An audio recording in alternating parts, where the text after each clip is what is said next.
Salut à tous, c'est Todd. Aujourd'hui, je vous fais un tuto sur Kael'thas, donc dans Heroes of the Storm, qui est un héros vraiment on va dire, les plus populaires ces jours-ci, avec Sylvanas notamment et Jaina, c'est vraiment les trois héros les plus choisis quasiment à chaque fois. Derrière ça, je pense qu'il y aura Vala. Donc on va commencer par parler des sorts de celui-ci. Donc Assurément. c'est un héros qui fait beaucoup de dégâts, des dégâts magiques. Donc, premier sort, Choc de flamme, ça coûte 70 de mana. Et donc, c'est en gros le fameux Flame Strike, comme dans Warcraft 3, qui fait donc du dégât dans une zone. Vous voyez là, tout autour de lui, il y a un grand cercle. C'est dans cette zone-là que vous pouvez le lancer et il fait à peu près cette taille. Ah ouais, là, en fait, Ouais, j'ai activé un truc. Je vais le faire. Et par défaut, en fait, il va pas être si grand que ça, mais en fait, en utilisant sphère verdoyante, ce que j'expliquerai après. Donc là, ça, c'est la taille normale. Et ça, c'est une fois que vous mettez sphère verdoyante. C'est quand même beaucoup plus gros. Donc, deuxième sort. Pompe vivante, 50 de mana, 10 secondes à recharger et ça va faire pas mal de dégâts aussi. Troisième sort, rupture de gravité, donc ça c'est ce qui va vous permettre de disable un petit peu les adversaires en les faisant voler. Donc ça étourdit le premier ennemi touché pendant 1.5 secondes, c'est pas mal, ça peut vous permettre de vous échapper des fois, ça peut vous permettre de choper quelqu'un sur une lane si vous faites un gank pour l'empêcher de s'échapper. Donc par contre, sphère verdoyante, c'est ce qui va rendre en gros ce perso beaucoup plus fort. Ça rend l'un de ses sorts beaucoup plus fort. Donc en gros, vous pouvez choisir lequel à chaque fois. Donc vous appuyez sur D, hop. Et là, le Flame Strike est bien meilleur. La bombe vivante, vous en aurez deux à la place d'en avoir une seule si vous utilisez ça. Et la rupture de gravité, ça porte le nombre d'ennemis étourdis à 3 si vous activez ça. Donc en gros, c'est un des trois. Donc en gros, là par exemple, je l'ai activé, je vais faire le Flame Strike comme ça. Mais là, la bombe et ça, ils ne seront pas buffés. Il faudra attendre que ça revienne et le refaire. Avec Donc, je vais plaisir. vous montrer en action. Bon, on va laisser ça très vite fait. Juste ce que ça donne à peu près, hein. Très vite fait. Après, je vais vous parler des talents. Donc ça, c'est le premier sort. Voilà, j'active sphère verdoyante. Ça chope tout. Là, je vais le faire voler avec le troisième sort. Et là, je vais lui mettre une petite bombe. Donc ça ressemble à ça. Voilà. Vous voyez, il prend pas mal de dégâts. Derrière ça, vous refaites un flame strike. Et il prend assez cher. Donc maintenant, on va parler des talents. Et donc, au niveau 1, vous avez accro au mana, convection, remous énergétique ou infusion gangrénée. Bon, je ne vais pas développer tous les talents. Il n'y a vraiment qu'un seul build à l'heure actuelle sur ces héros qui est utilisé en particulier. Peut-être sur les deux premiers niveaux, des fois il y a des gens qui utiliseront ça, mais accro au mana, c'est celui que vous prendrez quasiment tout le temps. Et donc en gros, ça augmente le maximum de mana de 15 points pour chaque globe de régénération amassé. Donc là, vous voyez, j'ai 500. Je vais récupérer un petit globe. Hop là, 515 max. Et donc du coup, au fur et à mesure, comme ça, vous allez monter et vous aurez plus en plus. On va monter un niveau jusqu'au 4. Hop. Et donc au niveau 4, si vous avez envie de jouer le late game, et donc d'avoir un gros poke, parce que Kael'thas c'est le meilleur poke qui fait super mal de très loin, ce sera puissance grandissante. Si vous voulez jouer, si vous jouez sur une carte où il va y avoir des combats sans arrêt, genre les mines, et que vous allez vous battre constamment, envenimer ça peut être pas mal. Moi j'aime beaucoup puissance grandissante personnellement. Ensuite, niveau 7, Qu'il en soit ce sera bombe A. Ça augmente les dégâts d'explosion de bombes vivantes de 75%, donc ça buffera le deuxième sort. Donc encore une fois la nuque. Ah, d'ailleurs, il faut que je monte en niveau. Hop, 7. Là je l'ai pris, donc là vous voyez ça va faire encore plus mal. Je vais sur lui. On va passer directement au niveau 10. Et niveau 10, l'explosion pyrotechnique, ça peut faire mal, mais c'est pas super, ça met longtemps à se lancer et tout ça.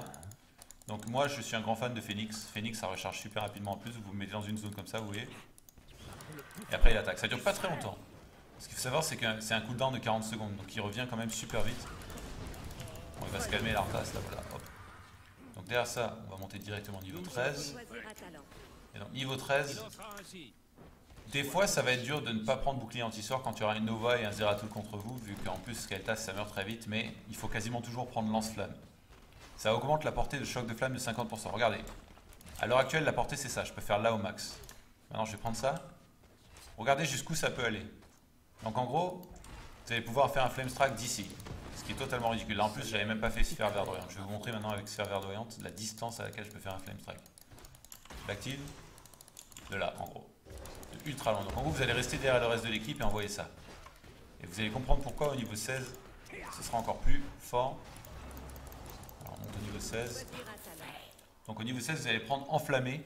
Donc ça applique également bombe vivante aux héros touchés par choc de flamme. Donc en gros, on a buffé bombe vivante précédemment avec un talent. Choc de flamme, on peut le lancer super loin. Et là en plus, quand on utilise choc de flamme, avec ça en plus, et ben ça met une bombe sur les adversaires. Donc là j'utilise de là, hop, et vous voyez, ça lui a mis une bombe. Donc en gros en late game, ça va être du grand n'importe quoi. En late game, vous envoyez ces sorts là, de 10 km, vous touchez idéalement le plus de héros possible de l'équipe adverse, et vous les nuquez en boucle et ils vont avoir super mal. Allez, t'es mort toi, hop. Voilà, en gros, ça va être ça le but, de se stabiliser, de pas trop mourir jusqu'au... Enfin, d'essayer de même pas du tout mourir jusqu'au niveau 16. Et après, une fois que vous êtes au niveau 16, bah, c'est là qu'on commence vraiment à s'amuser avec le Kael'thas, vraiment, je trouve. Donc après, niveau 20, personnellement, le Phoenix, je trouve pas ça super. Je trouve que l'éclair du Nexus, c'est beaucoup mieux. Ça permet au moins d'avoir un truc pour s'échapper, parce que vous mourrez quand même très rapidement avec ce héros. J'ai commencé à plus jouer avec ça. Donc là par exemple s'il y a du monde autour, hop, vous faites target, un petit blink et ensuite on recule. Donc voilà, c'est tout pour la théorie. Maintenant on va passer à la pratique avec une partie. Nous sommes sur Bête Cœur Noir. Et donc cette partie ici avec Kael'thas, je vais pouvoir vous montrer comment mettre en action ce que j'ai précédemment expliqué avec non seulement les talents mais comment utiliser les sorts et tout ça. Donc ce qu'il faut savoir c'est que on va beaucoup mettre la priorité sur le premier sort, donc le Flame Strike, qui fait quand même super mal, même avant qu'il soit buffé au max, donc c'est-à-dire au level 16, au niveau 16. Il va nous permettre de bien nuker les vagues de creep comme ça, comme je viens de le faire, comme vous pouvez le voir.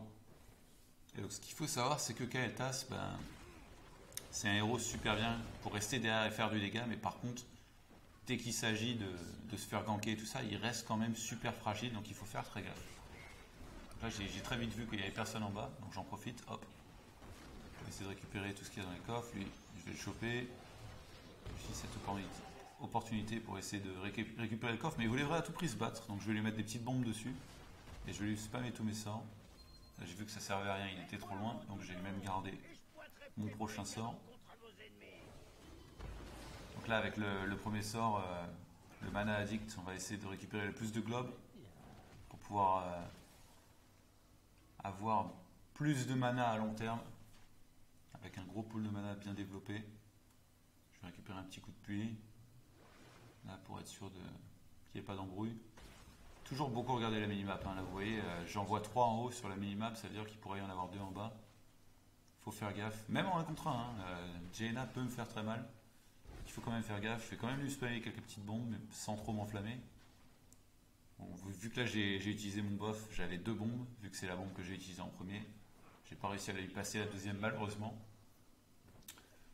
Donc là, on est dans une partie où on m'a pas encore trop rendu visite en bas, donc c'est tant mieux pour moi, hein. Vous êtes content je pense avec Illidan quand vous êtes sur une lane comme ça tout seul.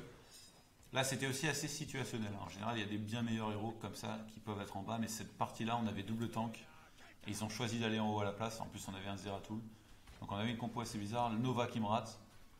Ça fait plaisir. Et voilà.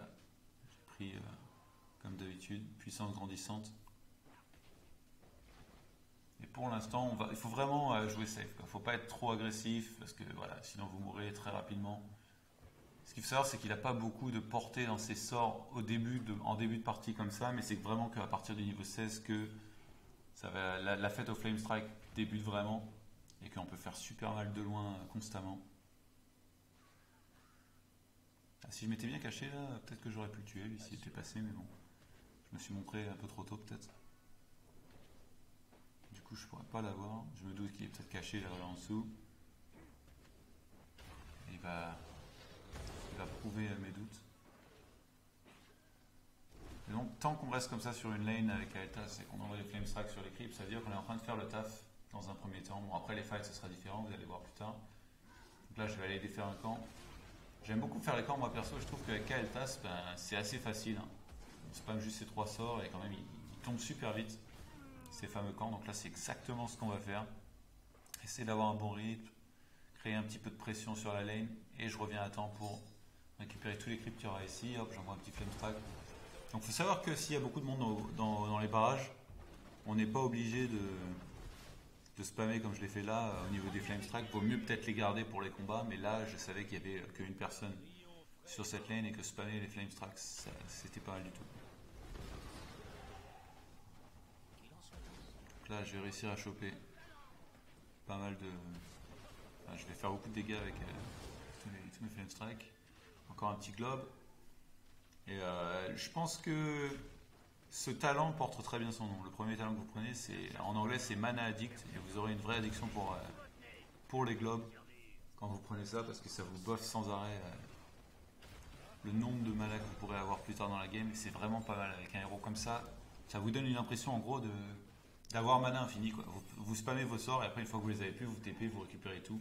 Et après vous en avez pour encore, voilà, je sais pas combien de minutes, mais ça fait beaucoup de mana à réussir à dépenser. C'est pas mal du tout. Donc là, je suis quand même à mi-HP, un petit peu plus de mi-HP, et je suis bien avancé, donc il faut aller récupérer un petit coup de puits parce que j'ai pas envie qu'une Nova vienne et elle me one-shot. Derrière ça, je vais lui faire un petit camp en haut. Ça arrête pas de se battre. Il y a Zeratul qui s'est donné apparemment. Donc pour l'instant, on va continuer. Hein. C'est vraiment à partir de plus haut niveau qu'il faut commencer à se balader un petit peu partout, à prendre des fights. Et là, vu que la game elle est en train de vraiment bien se passer en notre faveur, on n'a pas besoin non plus de prendre de risques ou quoi que ce soit. On peut continuer à prendre l'expérience qu'il y a sur les lanes et on avisera plus tard. On verra, on commencera à se regrouper.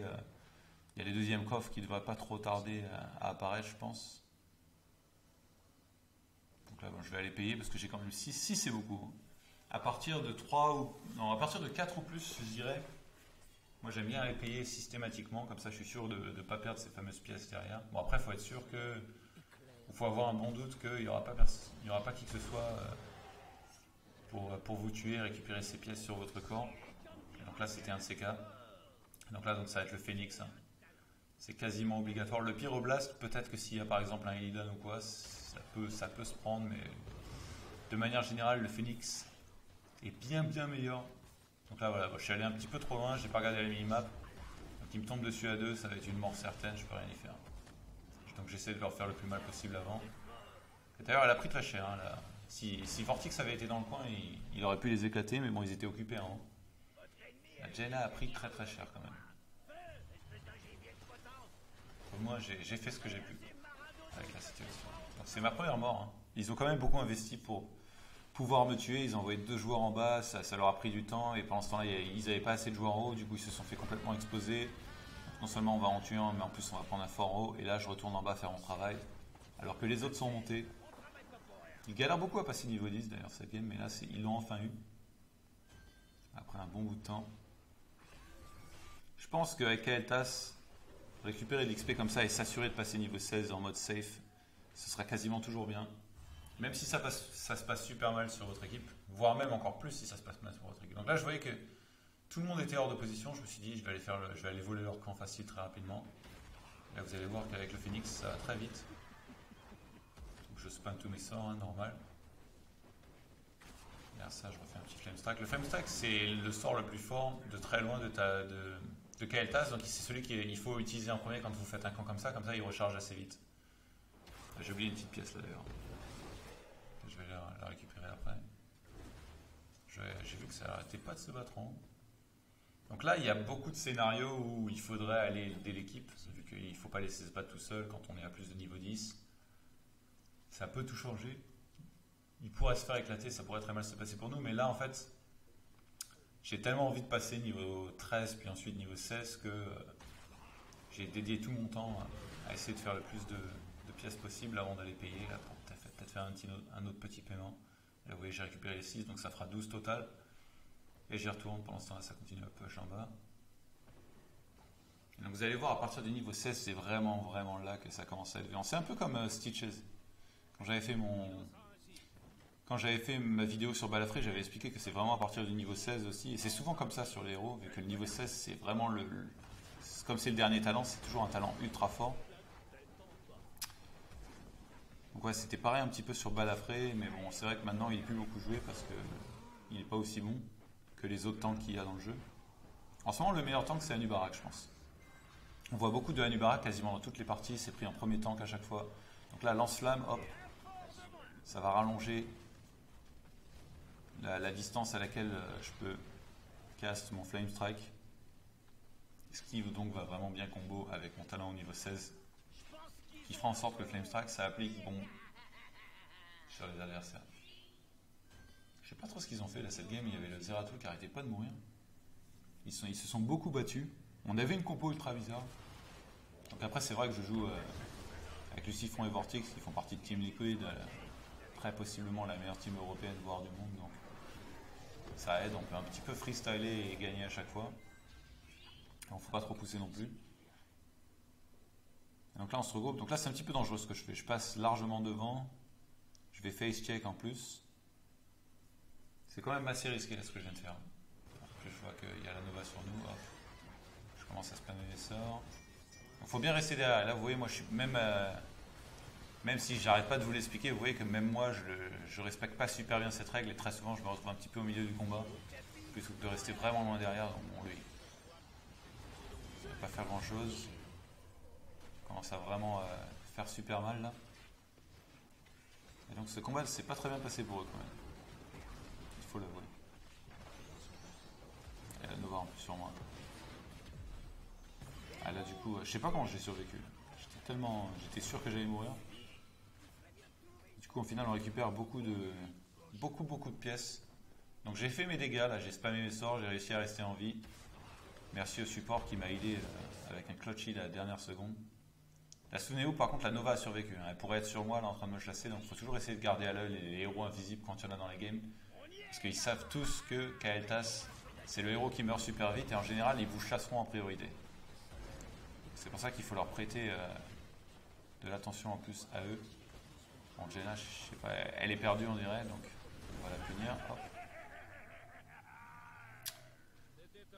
Et derrière ça, on retourne récupérer l'XP. Bientôt niveau 16.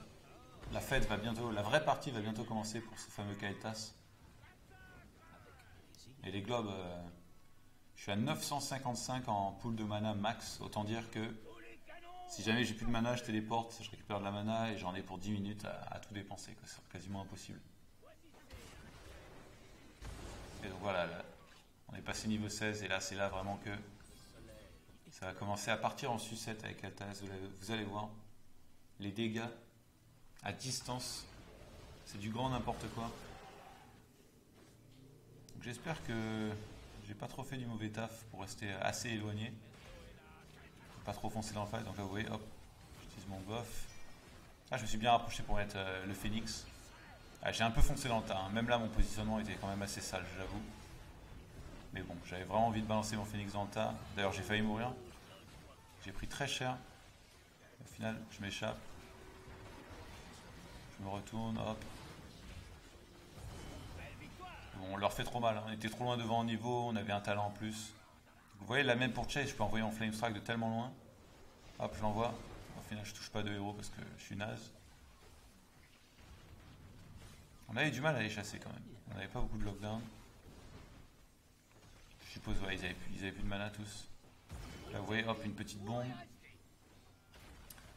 Et les Flamestrike, bah, ça déblaye bien tout ce qu'il y a, hein, toutes les grosses vagues de creep et tout ça, dès qu'il faut des push. Ce sera parfait à chaque fois. À ce niveau-là, bon là, je suis allé un petit peu trop loin, je me suis totalement enflammé.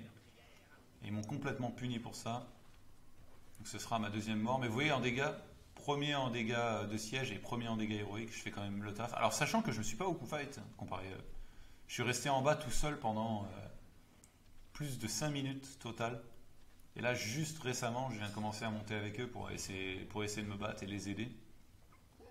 Donc c'est dire si ce héros fait vraiment beaucoup de dégâts. Hein. Il est super addictif, moi je trouve, perso Kael'thas. J'avais joué contre, j'avais vite compris que quand il est sorti, il était totalement cheaté. Ils ont d'ailleurs nerfé très vite fait les dégâts de la bombe. Parce qu'avant, c'était possible de stacker 2 explosions plus tard et tout ça avec le bonus. Donc là maintenant, ça a été un petit peu nerfé, mais il fait encore super mal. Et c'est d'ailleurs bien pour ça que c'est un des héros les plus populaires. Ouais, bon là, ils se sont totalement enflammés à essayer de venir voler notre truc. Ça risque de mal se passer pour eux. Allez, Johanna, hop. Allez, je la rattrape. Je rate mon truc comme un noob d'ailleurs. Et bon, au final, rien n'y fera pour eux. En fait, idéalement, si vous jouez sur des maps où il y aura beaucoup d'action et tout ça, ou sur des maps où il y a peu d'espace pour les gars pour la team adverse de séparer par exemple Dragonshire ou encore les mines, et ben c'est idéal d'avoir un Kaetas pour pouvoir choper tout ça en termes de flame strike parce que vous ferez mal à tout le monde. Voilà, vous le voyez, la bombe c'est ridicule. Il a totalement implosé. Derrière ça, je recule. J'aurais bien aimé un heal là, mais notre Malfurion n'était pas très coopératif. J'aime pas trop traîner avec peu de vie comme ça, avec un héros aussi fragile, donc moi je TP quasiment tout le temps. Si j'ai perdu beaucoup de vie, je vous conseille de faire la même, ça vous évitera de mourir. Parce que là au niveau 9, au niveau 19, pardon, si on meurt, on sera mort pendant très longtemps. Et c'est pas un truc que je trouve appréciable du tout. J'ai pas envie de donner l'XP gratos, j'ai pas envie de laisser rattraper niveau 20. Donc là c'était un peu la chasse à l'homme là. On était chez eux et on faisait beaucoup de chasse. Là je vais aller les rejoindre pour continuer un petit peu. On pourrait faire des camps, mais bon, ils n'ont pas l'air d'être décidés. Et moi, pour que moi je fasse des camps, c'est quand même assez difficile. Donc je me suis dit, je vais attaquer la passe. Vous avez vu le Flame Strike? Ça lui a appliqué une bombe dessus et il a brûlé. Ça fait quand même super mal. Bon là, il a totalement annulé mon Flame Strike avec sa prison. Voilà, on va bloquer les shots. Et au final, il y a Johanna qui s'enflamme et qui nous saute dessus. Et donc là, niveau 20, même s'il y a des fois où prendre l'ulti boosté avec le phénix que vous pouvez déplacer, ça peut être pas mal. De manière générale, ce sera éclair du Nexus qui vraiment peut vous permettre de vous échapper de beaucoup de situations. Parce que Kaetas, voilà, même s'il envoie son Flame Strike de loin, le reste, il doit l'envoyer de assez proche et du coup, il doit souvent se rapprocher. Et les bons joueurs, dès qu'ils remarquent ça, et ben, ils commencent à se tourner sur lui et essayer de le tuer encore plus vite. Il faut toujours se souvenir de ça. Ah, donc là, par contre, je fais juste beaucoup trop mal. Hein, là.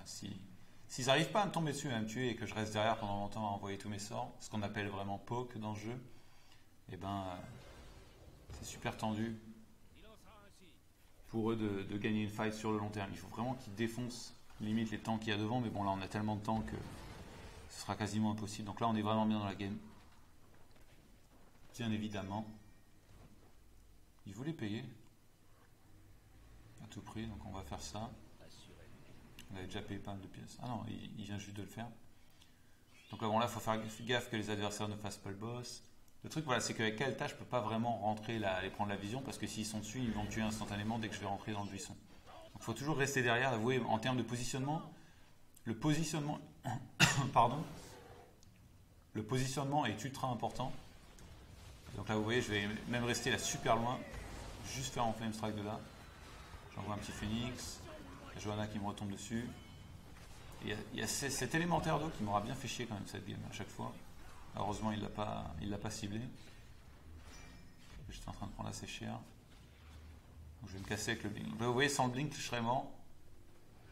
D'ailleurs il a réussi à bien se rapprocher. Je vais essayer de me casser par en bas. J'ai vu qu'il allait faire une rotation donc je remonte carrément pour aller les aider.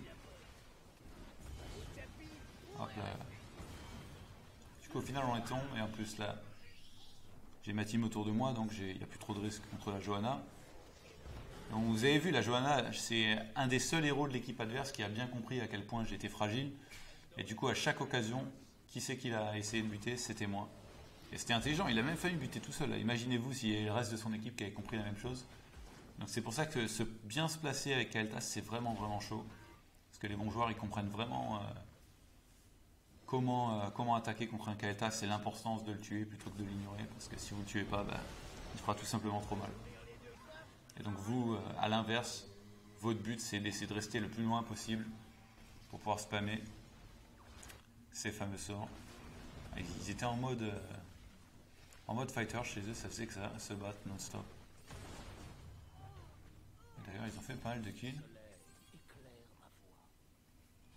Même si le ETC est mort précédemment. Ah, moi j'étais en mode collecte de pièces, je sais pas trop pourquoi d'ailleurs, on aurait pu aller se battre mais bon, j'avais pas envie de trop la risquer non plus quoi, de leur filer une game gratos. Mais bon là vous voyez on se regroupe, c'est du 3v3, hop, peut-être faire un petit camp. Encore un flame strike, ça tombe super vite. Le phoenix c'est vraiment vraiment bien parce que ça recharge super vite et ça fait mal en fait. Et du coup il y a beaucoup de joueurs À la moindre occasion, ils utilisent le Phoenix. Dès que ça push une ou deux tours, ils posent le Phoenix direct. Donc après, il faut quand même essayer de ne pas le gaspiller. Si vous pensez qu'il peut y avoir un fight bientôt, ça peut être bien de le garder et de l'utiliser une fois que le fight commence enfin. J'ai vu beaucoup de joueurs énormément slasher avec le Phoenix, littéralement le poser pour une vague de creep. Faut peut-être pas aller aussi loin que ça, on va dire. Sinon, ça peut se retourner contre vous. Bon, lui, il a totalement craqué. On avait déjà gagné de toute façon, je pense, cette game. Même si quand même, ils vont passer niveau 20 là. Donc ça veut dire qu'on pourrait perdre une fight si on fait un peu n'importe quoi. Et derrière ça, ils pourraient récupérer les pièces, commencer à les payer, prendre des forts et tout ça. Ça peut snowball. C'est pour ça qu'il ne faut pas sous-estimer. Et encore une fois, avec Kael'thas, il faut bien rester derrière et faire les flame strike. Bon, je vous avoue que c'est pas la game que je décrirais comme le meilleur exemple du monde pour comment super bien jouer un Kael'thas, même si les talents, je suis certain qu'ils sont bons. Là, en termes de placement, cette game-là, je suis mort 2 fois, je crois. Il y a une fois où j'étais allé trop loin en bas et une fois où j'étais pas très bien placé dans la fight, donc c'était pas la meilleure game du monde. Mais je pense que ça a fait le taf. Là, ouais, je me suis pas à le rapprocher. Johanna, encore une fois, plus l'élémentaire. J'ai essayé de la faire voler pour la disable, mais au final, elle a réussi à se casser. Et derrière ça, on enchaîne les flame strike. Là, vous voyez, j'ai chopé. Il a fait super mal celui-là. C'est allé assez vite. Là, j'ai mis une petite flame strike sur Johanna. Elle prend cher. Elle essaie de me buter. Et hop, je blink. Avant qu'elle puisse me faire mal. Et là, du coup, on a eu les 5. Donc, voilà, partie finie. Vite fait, bien fait. Et donc, j'ai eu quand même un bon rythme cette game. Hein, en termes de globes, vous voyez en bas à gauche, j'ai récupéré 37 globes. Et le Gathering Power, le truc, j'ai 5 stacks. Donc, vous voyez, en termes de score, c'est pas mal du tout. J'ai récupéré beaucoup d'XP parce que voilà, j'étais solo sur la lane. Mais en termes de dégâts aussi, je suis à 135 000 en siège. 48 000 en dégâts et de héros. Donc là, en fait, dans cette game-là, j'ai pas eu beaucoup de flame strike où j'ai touché 3 voire 4 héros. Mais si vous avez ce genre de game et que vous touchez 3 ou 4 héros très loin dans une partie comme ça et que vous le faites 3 fois, c'est sûr et certain que vous serez premier en dégâts de héros. Donc là, c'était pas non plus ma meilleure game, mais ça a fait le taf en termes de dégâts. Du coup, il y a Lucifron dans mon équipe qui est devant moi en termes de dégâts héroïques. Et voilà, ça ne veut pas particulièrement dire quoi que ce soit. Donc, testez-moi ce build, faites-moi savoir ce que vous en pensez. Je vais poster comme d'habitude le lien dans la description de cette même vidéo. Et donc voilà, c'était Todd avec un tuto Heroes of the Storm. Je vous dis à la prochaine pour une nouvelle vidéo.